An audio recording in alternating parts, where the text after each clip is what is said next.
Hey y'all, welcome to this week's video. I have to first give a huge shout out and thank you to my subscribers who tune in each week to check out my upload, and just all the support and growth in our community on this channel has been so amazing and awesome, and I have to first say how much I appreciate you guys so much. If you're new to my channel, welcome. My name is Cindy. I am a legally blind mom with 2 toddlers. So if you'd like to learn more about me and the goal and mission of my channel, I hope you check out the card, which is the white banner above my head here.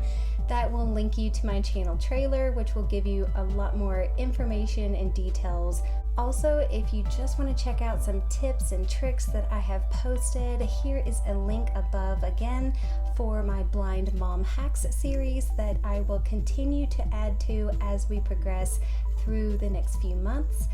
In the meantime, guys, this video is 7 activities for little ones at home inside. So we're kind of in the heart of social isolation right now. You know, we're all feeling trapped inside, trying to take care of ourselves and keep ourselves healthy and our family and friends healthy from the coronavirus. And because our kids aren't in school and preschool and daycares anymore, you know, screen time is going way up, and that's not always a good thing. So hopefully these are 7 activities that you can tweak and modify for your family to help keep yourselves entertained, thinking creatively, and having fun as a family while we are all socially distancing ourselves. Many of these activities I have to give props to other YouTube channels who inspired me. Some are like the What's Up Moms channel and But First Coffee, and a few others which I will link in the description below, so check those out. All of these activities are ones I have chosen for as parents with disabilities. Now, even though I have some functional vision, all of these activities I think you could still easily do if you were totally blind. You can still have a fun, positive experience with your littles with these activities. Also, if you are a wheelchair user or have a different physical disability, again, all of these activities are really simple and easy. The hardest thing for me really was just getting the materials, all of which I found for $1 at my local Dollar Tree. So hopefully, guys, you can modify these to help make them work for you and your family. Now, my children are 2 and 4 years old. So I think you can adapt and tweak these if your little ones are younger, say 12 months and up. You can easily simplify them to make them fun activities for them. Or if you have older ones, like say 4, 5, 6, 7, I encourage you to think creatively to add some challenges and challenge them in a way that makes it engaging and fun for the older ones as well. So with that being said, guys, I hope you enjoy. Here are 7 activities, one for every day of the week for the little ones in the home.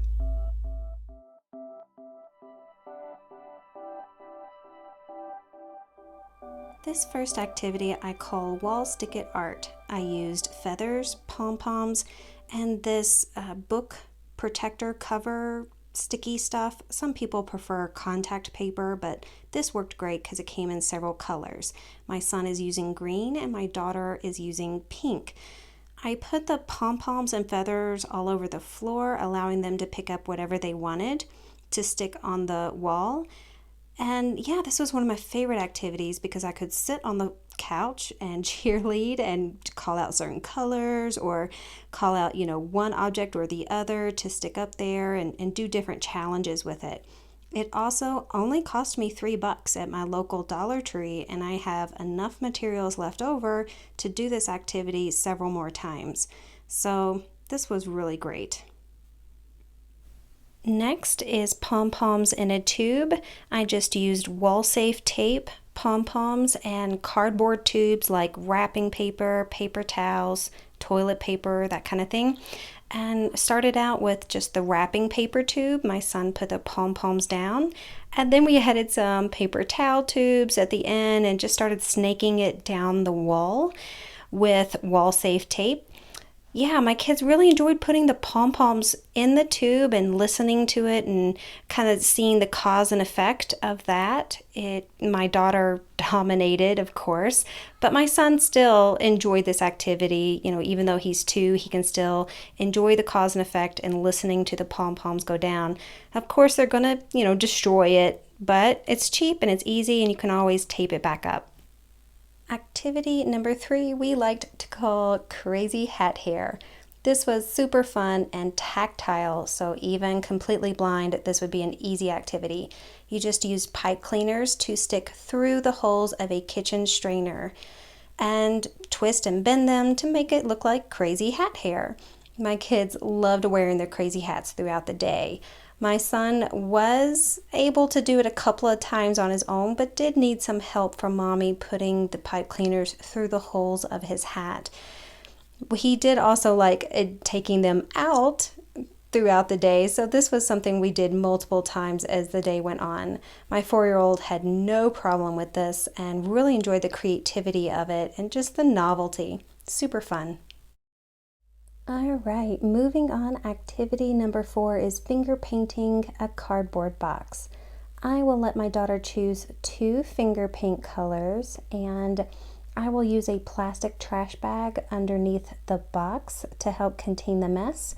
And I also use paper plates to hold the paints just to make disposal a lot easier. She is wearing a smock today to help protect her clothes, but if that's a concern and you don't have a smock, you can easily cut out some holes in a plastic trash bag as well and put that over them, and that can easily protect their clothes as well. I do recommend this be an outdoor activity. However, because of where we live, it's a high elevation, we still have snow on the ground even though it's the end of March. So we're limited to indoor activities. That is another reason why you don't see my son do this activity. I usually just let him have crayons and he'll color boxes inside and out and all over. And then when he's done and goes down for a nap, I will let her finger paint them. So that's, if we were able to do this activity outside, I would let them both go at it. Otherwise, it would just end up being a finger painting fight inside, which is not a mess I am up for cleaning. So here we are. Activity number 5 is decorative duct taping cardboard tubes. For this project, I wanted to also show the kids that you can make binoculars pretty easy doing this, and I don't really think you need a lot of vision for this, so I recommend it. I did not have any toilet paper cardboard tubes though, so I just cut in half one of my paper towel tubes, and that worked just fine. So we have various different decorative duct tape rolls that we've collected over the years thanks to our wonderful Meemaw, who likes to include fun duct tape patterns and things in our Christmas gifts. So this is a great way to put all of that to use.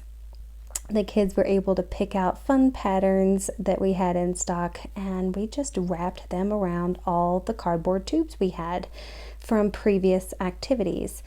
This was so much fun. It didn't matter if they didn't wrap it very well, or it didn't matter how they put it on, or if they ended up mixing the patterns or not. They just had so much fun. They thought this was just a novel idea, and throughout the day we pretended like they were magic wands, or we sang inside them, or they were kind of did a little sword fight thing with them, and just we got really creative using these throughout that day.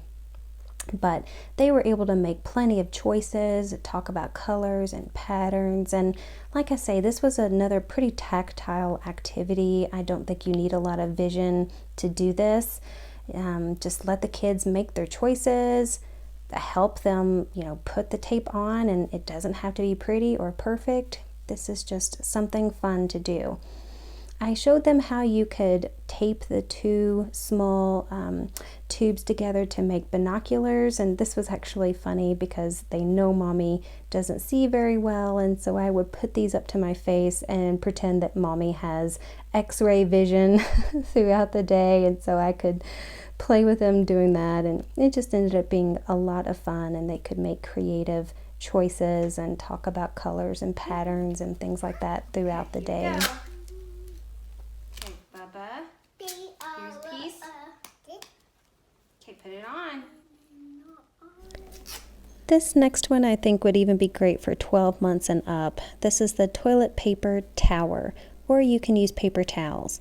We had a bulk order come in, and my 2-year-old just loved stacking them up as high as he could and counting 1, 2, 3 and knocking them down. So watching them fall down, and then he would crawl all over them and potty slam them. It was just so much fun, and he would do it over and over again. It was super cute. Activity number 7. This one we like to call Operation Stuffy Rescue. So I used my laundry basket, and since I am also a knitter, I had tons of yarn. So I put all their favorite stuffies at the bottom of the laundry basket and then used my yarn to thread through the holes, making a big spider web. Then we pretended they were superheroes, and I encouraged them to work as a team to try to undo the spider web and then rescue their stuffies.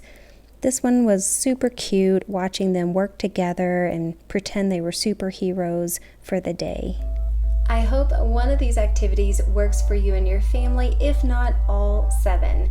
Please also check out some of these other videos that you might enjoy on my right and left.